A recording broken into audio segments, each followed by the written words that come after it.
Students, हमने paper 12 environmental education शुरू किया था। उस टॉपिक आज हम role of teacher in environmental conservation पढ़ेंगे। पर्यावरण संरक्षण में शिक्षक की भूमिका। शिक्षक समाज का भविष्य निर्माता तथा सूचना का वाहक होता है। शिक्षक का कार्य केवल सूचनाएं देना नहीं, बल्कि उन सूचनाओं को, उन क्रियाओं को करके दिखाना भी होता है। कहा भी गया है, teacher is not only a source but also a resource, यानी शिक्षक स्रोत ही नहीं बल्कि साधन भी है।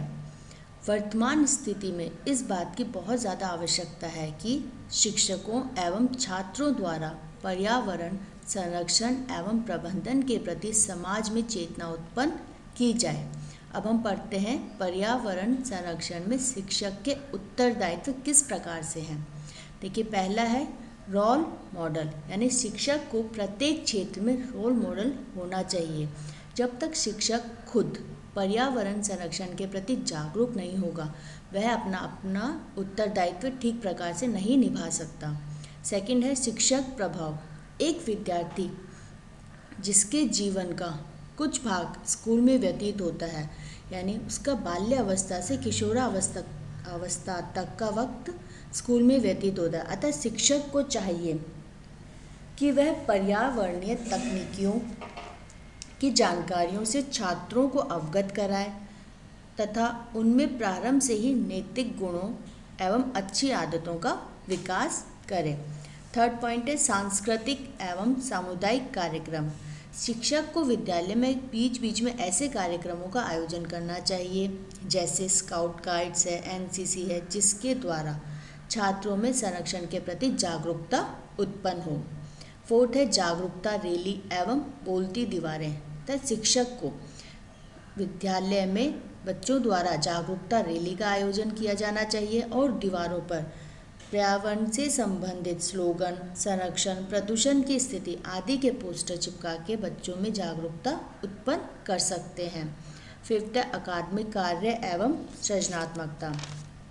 शिक्षक विद्यालय में पर्यावरण संरक्षण में संबंधित लेख, वाद विवाद, प्रतियोगिता, सेमिनार, वर्कशॉप आदि आयोजित कर छात्रों को प्रेरित कर सकते हैं। भ्रमण के द्वारा भी शिक्षक पर्यावरण संरक्षण में अपना उत्तरदायित्व निभा सकता है।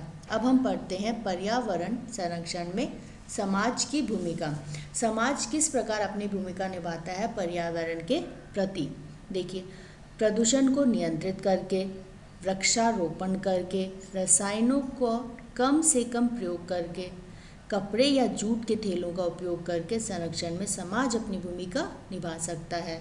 जल स्रोतों में बहिर्स्राव को रोककर, साइकिल का अधिक प्रयोग करके एवं उद्योग नियमों का पालन करके, पर्यावरण शिक्षा द्वारा पर्यावरण जागरूकता का विकास करके समाज पर्यावरण संरक्षण में अपनी भूमिका निभा सकता है।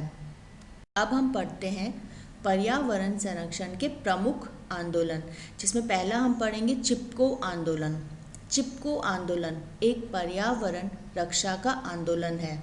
यह भारत के उत्तराखंड राज्य में किसानों ने वृक्षों की कटाई का विरोध करने के लिए किया था। वे राज्य के वन विभाग के ठेकेदारों द्वारा वनों की कटाई का विरोध कर रहे थे और उन पर अपना परंपरागत अधिकार जता रहे थे। गांव के लोगों ने सरकार को ये कहकर चुनौती दी थी कि यदि पेड़ काटने के लिए कुल्हाड़ी वाले आए तो हम पेड़ों से चिपककर उनकी रक्षा करेंगे। इस आंदोलन का आरंभ चमोली जिले के मंडल गांव में 27 मार्च 1973 को हुआ, जब उत्तर प्रदेश सरकार ने इलाहाबाद की एक खेल का सामान बनाने वाली कंपनी को अंगू के वृक्षों को काटने की अनुमति दे दी।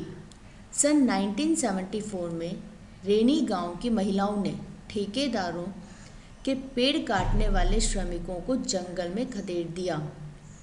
अगस्त 1974 में उत्तराखंड सर्वोदय परिवार ने नदियों के उद्गम स्थल पर हरे वृक्षों की कटाई रोकने की मांग की। चिपको आंदोलनकर्ताओं ने सितंबर-अक्टूबर में चीड़ के वृक्ष काटने के विरोध में धरने तथा उपवास किए।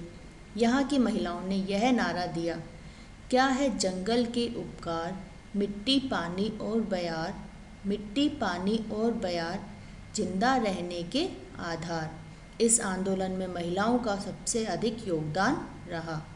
6 वर्ष बाद चिपको आंदोलन स्थायी अर्थव्यवस्था का सशक्त आंदोलन बन गया। इस आंदोलन में प्रमुख सुंदरलाल बहुगुणा और चंडी प्रसाद भट्ट के नाम उल्लेखनीय हैं।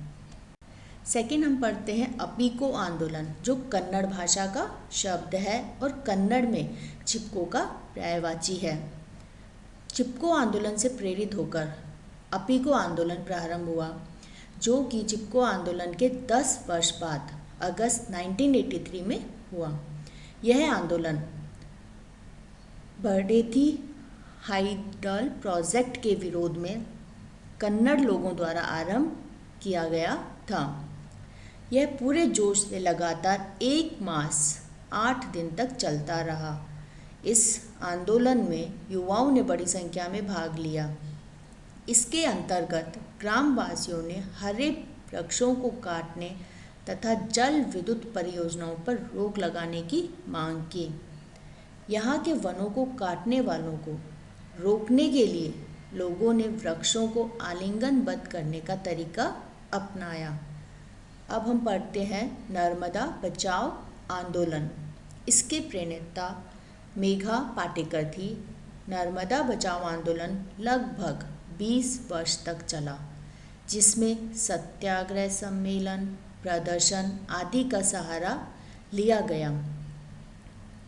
पर्यावरणविद इस बांध की ऊंचाई कम रखने और विस्थापितों के पुनर्वास पर बल दे रहे थे।